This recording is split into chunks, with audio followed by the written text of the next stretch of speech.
Hey guys, how are you? I hope you're all doing very well. This afternoon I'm going to be doing a movie review. This movie is a horror film from Japan, Japanese language English subs, released in the year 2001, directed by Shion Sono, and this film is called Suicide Club. So Suicide Club starts off with 54 school children who jump in front of a train and commit suicide. So the detective in charge of the investigation just dismisses it as a suicide, as a tragic event, but then as more suicides of similar nature start to occur across the city, he starts to believe that something far more sinister is going on. So this sinister event is actually taking place on the internet, and the internet is having an effect on these people. So as the detective investigates further, he starts to get to the terrifying truth that is going to put his life and the life of his family in danger as well. So what that danger is, something you're going to have to find out for yourself, because that's as far as I'm going with my synopsis. Now my thoughts on Suicide Club. I really didn't know what to expect coming into this film, and a lot of people say that this is Shion Sono's best movie, so for that reason I should have been very excited, but the reason I wasn't really that excited is because Shion Sono is definitely hit and miss for me. There are some films I really liked of his, and there are some films I really didn't like of his, and I think the most frustrating aspect of Shion Sono is that he has qualities that make him a phenomenal filmmaker, but he also has qualities that contradict that phenomenal quality. So that was the case in Himizu. I thought that that movie was a demonstration in excess. That was a movie that didn't really feel like it had the confidence to come across naturally, so it had to bombard you with all this emotional material. And you think to yourself after a while, okay, that's enough. You're kind of insulting my intelligence. This is not a movie made by such a brilliant filmmaker. This is a movie made by someone who doesn't really have confidence. So that was my biggest problem with Himizu. I thought that movie really outstayed its welcome. So that first experience I had with Himizu is the reason why I'm always skeptical with Shion Sono. So I really liked his films Why Don't You Play in Hell and Coldfish. So for that reason I was hoping that Suicide Club could deliver something that is worthy of the name of Shion Sono. But unfortunately, although this movie is not terrible, it still has that quality of the lesser kind.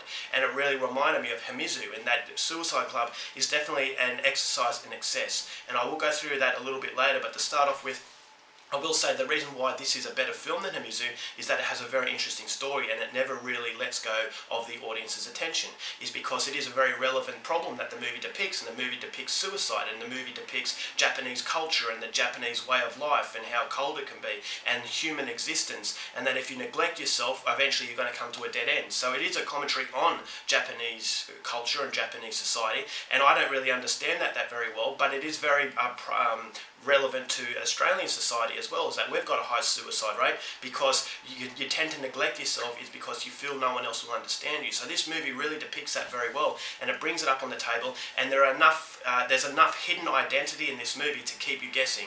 And so that's why you never get bored, is because you feel like the film is continuously unfolding to a point where you want to know more and you want to see what's around the next corner. So Shion Sono does a much better job at actually maintaining that presence as opposed to he did in Himizu. So as I said, this is a much better film than Himizu, but it does fall down similar problems. Another good thing I liked about it is that it interweaved horror with that relevant sort of social commentary very well. It's a very entertaining film, but it doesn't feel like it's neglecting that real message that it wants to discuss. I thought there were some moments that were truly scary. There were some moments that were truly bizarre. There is a cameo from Rolly, who is, I believe, a pop star in Japan. His scene was very bizarre, and that's what matches the mood of a Shion Sono film. He is a very bizarre filmmaker. He's a very surreal and provocative filmmaker, but underneath you feel that he has a very strong message that he's trying to push. And this movie, he pushes that to a fairly impressive degree.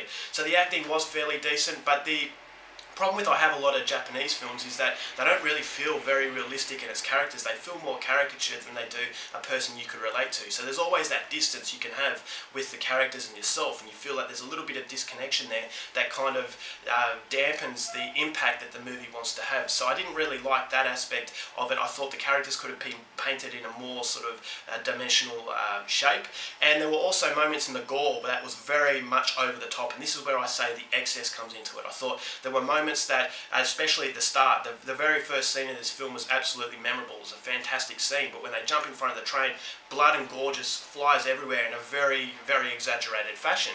So you're kind of depicting the overall very real problem of suicide, but you're combining it with excessive violence and gore, where it kind of, as I said, you can disconnect yourself a little bit. So I didn't really like that, but I will say that there were some very memorable scenes in this film.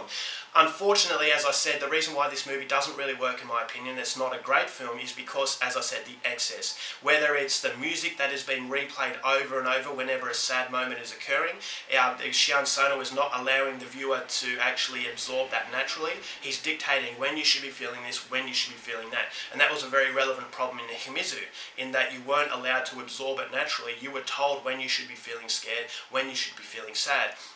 And this movie, he repeats the same soundtrack over and over and over and over, and you start to notice it, and you start to feel, okay, this is not the hallmarks of a brilliant filmmaker. This is the hallmarks of a filmmaker who's just starting out, a filmmaker who doesn't have confidence to really show you in a natural way what he's trying to portray.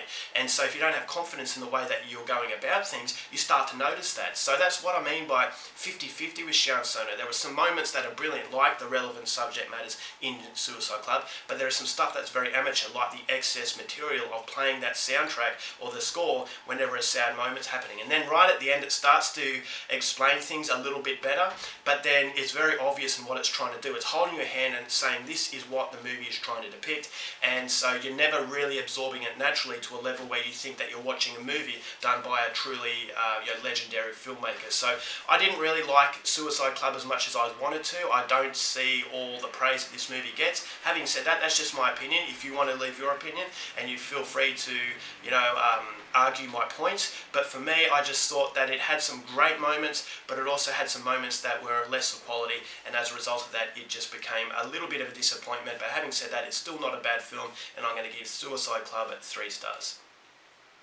Alright guys, that's it for my review. Hope you enjoyed it. Till next time, keep watching movies, and I'll see you later.